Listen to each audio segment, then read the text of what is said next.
Hello everyone, welcome. और आज हम स्टडी करेंगे preparation of plaster of Paris and bleaching powder, और साथ में हम स्टडी करेंगे properties and uses of them. तो आओ अब हम स्टार्ट कर लेते हैं plaster of Paris. Preparation of plaster of Paris यानी पीओपी। सबसे पहले देख लेते हैं केमिकल फार्मूला। तो केमिकल फार्मूला क्या होता है, एग्जाम में पूछा जाता है। CSO4 1/2 H2O हाफ मॉलिक्यूल होता है वाटर का, बट एक्चुअली जो हाफ मॉलिक्यूल है वो एग्जिस्ट नहीं करता। तो अगर हम 2 से मल्टीप्लाई करें इसको, जैसे यहाँ 2 से मल्टीप्लाई कर देते हैं तो ये क्या होगा, 2 कैंसिल हो जाता है। तो इसका सेकंड फार्मूला आता है 2CSO4.H2O। ओके, तो आप दोनों में से कोई भी राइट कर सकते हो केमिकल फार्मूला। नेक्स्ट आ जाता है केमिकल नेम। जैसे CaSO4 कैल्शियम सल्फेट होगा, Ca कैल्शियम, SO4 क्या होगा, सल्फेट। हेमी मतलब होता है हाफ। हाइड्रेट होता है वाटर के मॉलिक्यूल को हाइड्रेट बोला जाता है। तो क्या नेम होगा इसका, कैल्शियम सल्फेट हेमी हाइड्रेट। या फिर इसका सेकंड नेम ऐसे भी बोल सकते हो आप, कैल्शियम सल्फेट हाफ, क्योंकि ये क्या है, हाफ है ना। हेमी की जगह आप हाफ यूज कर सकते हो, हाइड्रेट होता है वाटर मॉलिक्यूल। ओके, उसके बाद कर लेते हैं इसका कॉमन नेम। तो कॉमन नेम क्या होगा, प्लास्टर ऑफ पेरिस यानी POP, प्लास्टर ऑफ पेरिस। अब बात कर लेते हैं POP यानी कॉमन नेम के ऊपर। तो इसका जो कॉमन नेम है वो प्लास्टर ऑफ पेरिस यानी पेरिस से आया है। जो फर्स्ट टाइम है ना प्लास्टर ऑफ पेरिस, ये फाइंड हुआ था पेरिस के अंदर, यानी जिप्सम की रॉक्स थी, चट्टानें थी, उनसे ही फिर कन्वर्ट किया गया था। यानी जैसे उनको हीट किया गया तो वो कन्वर्ट हो जाता है प्लास्टर ऑफ पेरिस में। यानी प्लास्टर ऑफ पेरिस में फाउंड होने की वजह से इसको नाम दिया गया था प्लास्टर ऑफ पेरिस। ओके, तो नेक्स्ट कर लेते हैं प्रिपरेशन। तो प्रिपरेशन क्या होगी प्लास्टर ऑफ पेरिस की, तो प्रिपरेशन होती है जिप्सम से। यानी आपके पास जिप्सम होता है, जैसे आप उसको हीट करते हो एक पर्टिकुलर टेम्परेचर पे। हीटिंग इफेक्ट बड़ा इंपॉर्टेंट है, यहाँ नोट करना इसको। देखो आपके पास है जिप्सम, यानी जिप्सम का फॉर्मूला होता है CSO4 2H2O। देखो वहाँ क्या था 1/2, तो यहाँ क्या है 2H2O। इसको बोलते हैं जिप्सम। और ये होता है मोनोक्लिनिक स्ट्रक्चर के अंदर हार्ड सब्सटेंस होता है, मोनोक्लिनिक। ये हायर क्लासेस में आता है, लेकिन आपकी नॉलेज के लिए लिखा है मैंने मोनोक्लिनिक। यानी जिप्सम जो फाइंड होता है वो होता है मोनोक्लिनिक। जैसे हम थोड़ा हीट देंगे, थोड़ी हीट देने के बाद ये सॉफ्ट पार्ट में कन्वर्ट हो जाता है। यानी है तो जिप्सम, बट नेचर क्या है इसका, सॉफ्ट। और इसकी जो स्ट्रक्चर है, यानी जो मॉलिक्यूल के बीच में स्ट्रक्चर होती है वो चेंज हो जाती है मोनोक्लिनिक से ऑर्थोरोम्बिक के बीच में। जो मोनोक्लिनिक है वो तो हार्ड होता है, और ऑर्थोरोम्बिक क्या होता है, थोड़ा सॉफ्ट होता है। यानी जैसे आप हीट करोगे जिप्सम को तो वो सेकंड जिप्सम के अंदर कन्वर्ट हो जाता है, यानी हार्ड से सॉफ्ट। जैसे आप एग्जैक्ट टेम्परेचर दोगे 100 डिग्री सेल्सियस या 373 केल्विन हीट करोगे तो जिप्सम किस में कन्वर्ट हो जाता है, POP के अंदर। साथ में 3/2 या 1 × 1/2 H2O, 3/2 है ना, ये मॉलिक्यूल रिलीज कर देता है वाटर मॉलिक्यूल। तो ये किसका फॉर्मूला होगा, POP, प्लास्टर ऑफ पेरिस। या आप इसकी जगह लिख सकते हो 2CSO4H2O। ओके, तो ये होता है आपका प्लास्टर ऑफ पेरिस। अब देखो आप इसको ऐसे भी राइट कर सकते हो सिंपली, जैसे जिप्सम को आप हीट करोगे 100 डिग्री सेल्सियस या फिर 373 केल्विन, तो जिप्सम कन्वर्ट हो जाता है POP के अंदर, और जो वाटर के मॉलिक्यूल एक्स्ट्रा वो क्या हो जाते हैं, रिलीज, यानी 3/2 H2O। तो ये 3/2 होगा ना, 3/2 H2O मॉलिक्यूल रिलीज हो जाते हैं भाई। ओके, अब देखो हीटिंग इफेक्ट, यानी प्रिपरेशन कहाँ से होती है, प्लास्टर ऑफ पेरिस की, जिप्सम से। जैसे आप जिप्सम को गर्म करोगे 100 डिग्री सेल्सियस के ऊपर, कंट्रोल्ड हीटिंग होती है ये हमेशा, तो क्या प्रिपेयर होगा आपके पास, POP प्रिपेयर हो जाता है। ओके, अब कर लेते हैं हीटिंग इफेक्ट, जिसका सबसे बड़ा रोल होता है। जैसे आपके पास क्या है, सॉफ्ट जिप्सम था, यानी स्टार्टिंग में जो फाइंड हुआ था ना वो हार्ड जिप्सम था। उसको जैसे हीट करते हैं तो सॉफ्ट में कन्वर्ट हो जाता है, उसको फिर 100 डिग्री सेल्सियस पे हीट करेंगे तो वो POP में कन्वर्ट हो जाता है। तो हम यहाँ से स्टार्ट कर लेते हैं हीटिंग इफेक्ट। जैसे हम हीट करते हैं इसको 100 डिग्री सेल्सियस पे, तो किस में कन्वर्ट होगा ये, POP के अंदर, यानी प्लास्टर ऑफ पेरिस। अगर आप हीट ज़्यादा दे देते हो, यानी मोर देन 100 डिग्री सेल्सियस, या फिर आप 200 डिग्री सेल्सियस, यानी 100 से ज़्यादा होगी ना, तो जिप्सम किस में कन्वर्ट हो जाता है, तो आपका जो जिप्सम है वो कन्वर्ट हो जाता है कैल्शियम सल्फेट के अंदर। यानी फिर वो POP की तरह बिहेव नहीं करेगा। यानी अगर आप यहाँ कंट्रोल टेम्परेचर रखोगे, अगर 100 डिग्री आ जाता है तो कन्वर्ट हो जाता है पीओपी के अंदर। अगर आप टेम्परेचर हाई कर देते हो तो जिप्सम है वो इसमें कन्वर्ट होगा और इमीडिएटली किस में कन्वर्ट हो जाता है वो CaSO4 1/2 H2O। तो 1/2 H2O वाटर मॉलिक्यूल रिलीज हो जाता है इसके अंदर, तो अब वो पीओपी नहीं रहेगा। अगर आप उसके अंदर वाटर भी ऐड कर दोगे तो वो पीओपी की तरह बिहेव नहीं करेगा। ओके, तो जैसे आपने मोर हीट दी तो आपके पास क्या प्रिपेयर हो जाता है CaSO4, यानी इसको बोलते हैं एनहाइड्रस। एनहाइड्रस मतलब वाटर के मॉलिक्यूल निकल चुके हैं, anhydrous calcium sulphate. Second name बड़ा इंपॉर्टेंट है, एग्जाम में पूछा गया, तो इसको बोलते हैं dead Brunt plaster. Second name क्या आ जाता है इसका, CaSO4 का डेड ब्रंट प्लास्टर। और थर्ड नेम इसको बोल दिया जाता है एनहाइड्राइट, ठीक है ना, एनहाइड्राइट होता है ना ये। अगर इसको और ज़्यादा हीट कर देते हो कैल्शियम सल्फेट को तो आपके पास आ जाता है CaO calcium oxide plus sulphur dioxide plus oxygen gas release हो जाती है।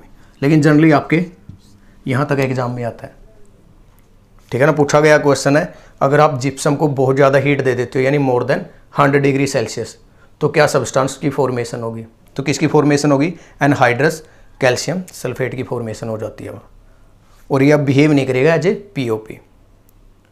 ओके, तो अब नेक्स्ट कर लेते हैं हम सेटिंग ऑफ पीओपी।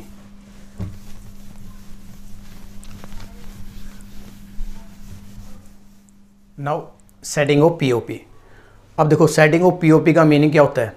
जैसे पीओपी क्या होती है, प्लास्टर ऑफ पेरिस यानी वाइट सीमेंट बोलते हैं जिसको, या फिर आपने पुट्टी सुना होगा वॉल केयर पुट्टी, जो पपड़ी ही कर दे छुट्टी, ऐड देखी होगी आपने, तो वो क्या होती है अभी, पीओपी होती है। यानी आपके पास वाइट कलर का एक पाउडर होता है, सीमेंट बोलते हैं जिसको, वाइट सीमेंट, दीवारों पे लगाया जाता है, उसके अंदर वाटर ऐड किया जाता है। उसके बाद क्या होगा, वो थोड़ा लिक्विड सा हो जाता है उसके अंदर, उसको दीवारों पे लगाया जाता है फिर, या फिर डाउन सीलिंग यानी जो छत है उनके नीचे लगाया जाता है। वो डिज़ाइन जो स्टाइल दिया जाता है वो क्या होती है, पीओपी होती है, प्लास्टर ऑफ पेरिस। अब देखो setting of plaster of Paris क्या होता है। सेटिंग का मीनिंग होता है जैसे आप वाटर ऐड करोगे तो अपने आप को वो सेट कर लेती है, एडजस्ट कर लेती है हार्ड फॉर्म में, तो उसको बोलते हैं सेटिंग ऑफ पीओपी। आओ अब स्टडी कर लेते हैं सेटिंग ऑफ पीओपी। देखो आपके पास क्या है, पीओपी, ठीक है ना, प्लास्टर ऑफ पेरिस। जैसे आप वाटर ऐड करते हो वो दोबारा कन्वर्ट हो जाती है जिप्सम के अंदर। देखो जो मैन्युफैक्चरिंग थी पीओपी की वो कहाँ से की जाती थी, जिप्सम से। जैसे आपने जिप्सम को हीट किया 100 डिग्री सेल्सियस पे तो किस में कन्वर्ट हो जाता है वो, पीओपी के अंदर। जैसे आप पीओपी में वाटर ऐड करोगे दोबारा कन्वर्ट हो जाती है वो जिप्सम के अंदर। और जिप्सम क्या होता है, आफ्टर 10 to 15 मिनट क्या करता है, ये कन्वर्ट हो जाता है हार्ड मास के अंदर, हार्ड हो जाता है। इसको बोलते हैं सेटिंग ऑफ पीओपी। ओके, अब देखो भाई, अब जैसे आप NaCl ऐड कर देते हो पीओपी के अंदर, ठीक है ना, जैसे NaCl ऐड करोगे तो सेटिंग क्या हो जाती है, फास्ट हो जाती है अभी उसकी। फास्ट क्यों होगी, क्योंकि जो NaCl है उसके अंदर कोई भी वाटर मॉलिक्यूल नहीं है, तो NaCl क्या करेगा, जो वाटर मॉलिक्यूल है पीओपी के अंदर उसको एब्जॉर्ब कर लेता है अपने अंदर, तो क्या फॉर्मेशन देगा, NaCl2H2O, जिस वजह से जो जमाव है उसका यानी हार्ड होने की कंडीशन है वो जल्दी अचीव हो जाती है, यानी हार्ड वो जल्दी बन जाएगा भाई। इसको बोलते हैं फास्ट सेटिंग, ठीक है। अगर NaCl ऐड कर देते हो या ऐसा कोई केमिकल कंपाउंड ऐड करते हो जिसके अंदर वाटर मॉलिक्यूल नहीं है, वो बाद में वाटर मॉलिक्यूल को एब्जॉर्ब कर ले तो सेटिंग को क्या करेगा, फास्ट कर देता है भाई।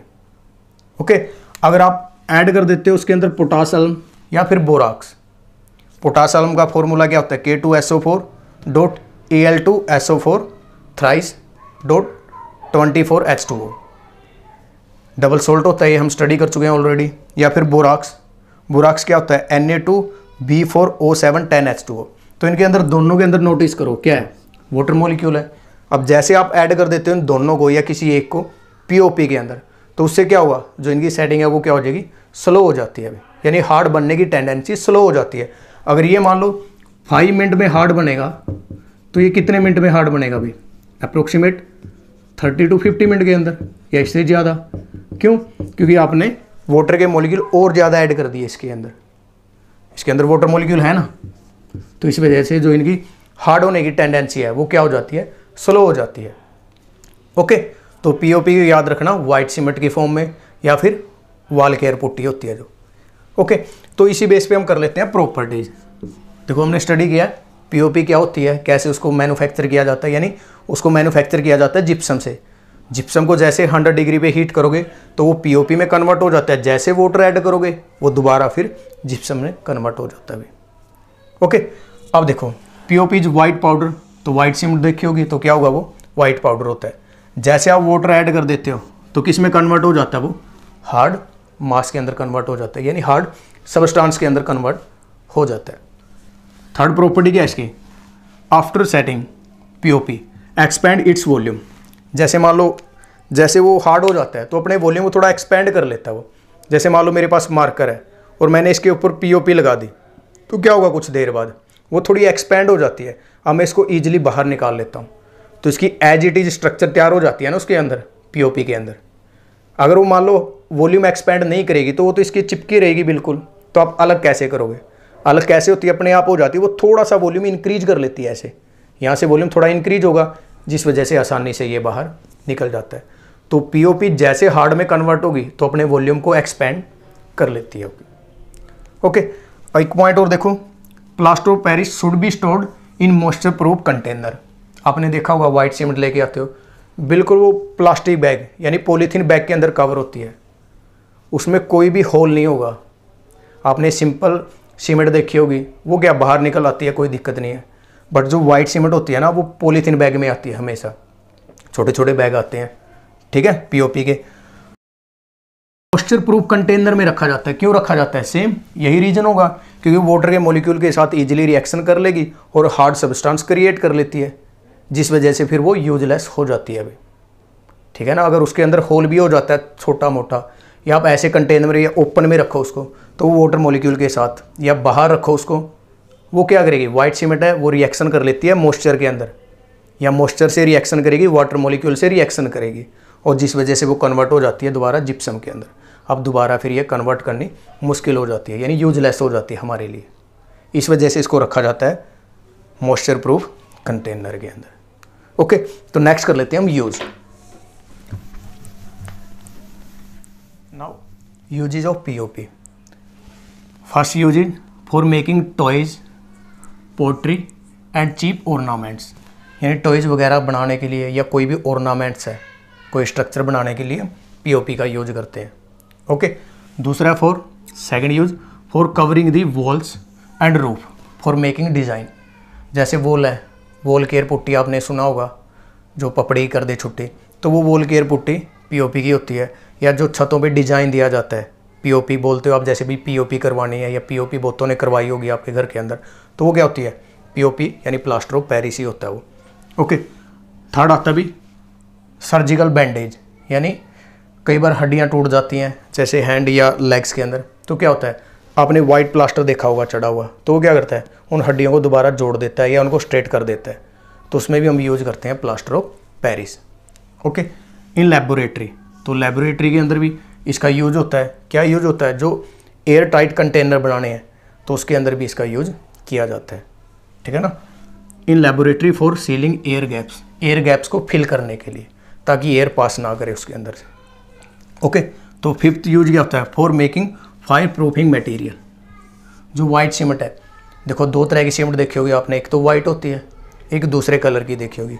जो दूसरी सीमेंट होती है वो क्या करती है अभी, वो आग को जल्दी कैच कर लेती है, बट जो वाइट सीमेंट है वो आग को जल्दी कैच नहीं करती, यानी पीओपी। ओके, तो इस वजह से इसका यूज किया जाता है फायर प्रूफिंग मटेरियल के अंदर। सिक्स्थ और लास्ट यूज आ जाता है इसका फॉर मेकिंग ब्लैक बोर्ड चौक। आपने डस्टलेस चौक देखे होंगे, तो डस्टलेस चौक होते हैं ना, जो डस्टलेस चौक होते हैं वो किससे बनते हैं अभी, पीओपी से प्रिपेयर किए जाते हैं। या फिर स्टैचू, जितने आपने मूर्ति वगैरह देखी होगी सारी की सारी पीओपी से प्रिपेयर किए जाती हैं। ओके, तो नाउ नेक्स्ट कर लेते हैं हम preparation of. Now our second topic is preparation of bleaching powder. सबसे पहले हम कर लेते हैं केमिकल फार्मूला। तो केमिकल फार्मूला क्या होगा ब्लीचिंग पाउडर का, CaOCl2। ओके, केमिकल नेम क्या होगा, calcium oxo chloride. Ca calcium, O से ऑक्सो क्लोराइड, क्लोरीन से क्लोराइड। इसका सेकंड नेम जनरली बुक के अंदर लिखा होता है कैल्शियम ऑक्सो क्लोराइड, लेकिन इसका सेकंड नेम होता है कैल्शियम हाइपोक्लोराइड। तो ऑक्सीजन को हाइपो भी बोल दिया जाता है, तो कैल्शियम हाइपोक्लोराइड। ओके, जनरली लेकिन आपको बुक्स में मिलेगा कैल्शियम ऑक्सोक्लोराइड। और इसका थर्ड नेम होता है chloride of lime. Lime water बोलते हैं, चूने का पानी। तो ये क्या है, क्लोराइड ऑफ लाइम होता है, चूने के पानी से तैयार किया जाता है, इस वजह से इसका नाम रखा जाता है क्लोराइड ऑफ लाइम। ओके, क्योंकि हम जो चूने का पानी होता है कैल्शियम हाइड्रोक्साइड, उसके अंदर से जैसे क्लोरीन गैस पास करोगे आप, तो जाके आपका ब्लीचिंग पाउडर प्रिपेयर होता है भाई, इस वजह से इसको बोला जाता है क्लोराइड ऑफ लाइम। ओके, तो 3 इसके केमिकल नेम थे। और फोर्थ नेम कर लेते हैं जो इसका कॉमन नेम है। तो कॉमन नेम क्या होता है, ब्लीचिंग पाउडर। जनरली जो एग्जाम है उसमें पूछा जाता है या तो कॉमन नेम या केमिकल फॉर्मूला या फिर केमिकल नेम। ठीक है, सेम पीओपी के अंदर होता है। कई बार उसका पूछ लिया जाता है केमिकल फॉर्मूला, केमिकल नेम या फिर कॉमन नेम। ओके, तो कॉमन नेम क्या था इसका, ब्लीचिंग पाउडर भी। ओके, तो अब कर लेते हैं प्रिपरेशन, इसको कैसे मैन्युफैक्चर किया जाता है, कैसे तैयार किया जाता है। ओके, तो इनको फैक्ट्री के अंदर तैयार किया जाता है। तो कैसे तैयार होगा, आपके पास है कैल्शियम हाइड्रोक्साइड, सेलेक्ट लाइम बोलते हैं जिसको, चूने का पानी। ये कैसे तैयार होता है सेलेक्ट लाइम, जैसे आपके पास CaCO3 होता है, कैल्शियम कार्बोनेट, जैसे इसके अंदर से आप वाटर डालोगे इसके अंदर तो ये प्रिपेयर हो जाता है। ठीक है ना, कैल्शियम कार्बोनेट के साथ जब वाटर की रिएक्शन करवाओगे तो आपके पास प्रिपेयर हो जाता है कैल्शियम हाइड्रोक्साइड।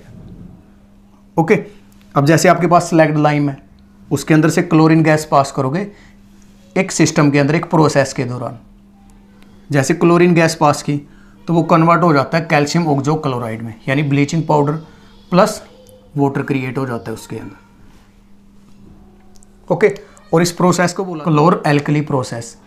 क्लोर का मीन क्या होता है, क्लोरीन, एल्कली, एल्कली क्या होता है, बेस, प्रोसेस, यानी क्लोर एल्कली प्रोसेस होती है ये भी।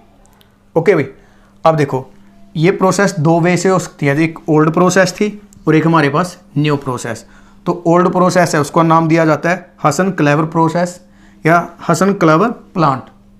और सेकंड जो आज के टाइम यूज की जाती है बेकमैन प्लांट, यानी जो आज के टाइम हम CaOCl2 यानी ब्लीचिंग पाउडर जो प्रिपेयर करते हैं वो है बेकमैन प्लांट के थ्रू, यानी न्यू प्रोसेस होती है अभी ये। ओके, तो नेक्स्ट कर लेते हैं हम properties and uses of bleaching powder. अब हम कर लेते हैं कुछ uses and properties of bleaching powder. देखो सबसे पहले प्रॉपर्टीज, तो फर्स्ट प्रॉपर्टी क्या होगी, वाइट पाउडर। जो ब्लीचिंग पाउडर है वो क्या होता है, वाइट पाउडर होता है भाई, और जो क्लोरीन गैस की स्मेल क्रिएट करता है, प्रोड्यूस करता है। बहुत ज़्यादा स्ट्रॉन्ग स्मेल होती है क्लोरीन गैस की इसके अंदर। नेक्स्ट देखो, सोल्यूबल इन कोल्ड वाटर, यानी ये जनरली कोल्ड वाटर के अंदर सोल्यूबल होता है। जैसे आप वाटर को हॉट कर देते हो, ज़्यादा गर्म कर देते हो, तो इसकी सोल्यूबिलिटी लेस होती चली जाती है। ओके, और थर्ड आती है bleaching powder react with dilute acid. सबसे इंपॉर्टेंट प्रॉपर्टी होगी है, जो ब्लीचिंग पाउडर है वो क्या करता है, डाइल्यूट एसिड से रिएक्शन कर लेता है। जैसे आपके पास कैल्शियम ऑक्सोक्लोराइड यानी ब्लीचिंग पाउडर है, मैंने ऐड किया डाइल्यूट H2SO4, तो क्या क्रिएट होगा, calcium sulphate plus chlorine gas produce करता है। और इस क्लोरीन गैस की वजह से इसको ब्लीचिंग एजेंट बोला जाता है, यानी ये क्लोरीन गैस ब्लीचिंग एजेंट की तरह बिहेव करेगी, या फिर ऑक्सीडाइजिंग एजेंट ये क्लोरीन गैस होती है भाई।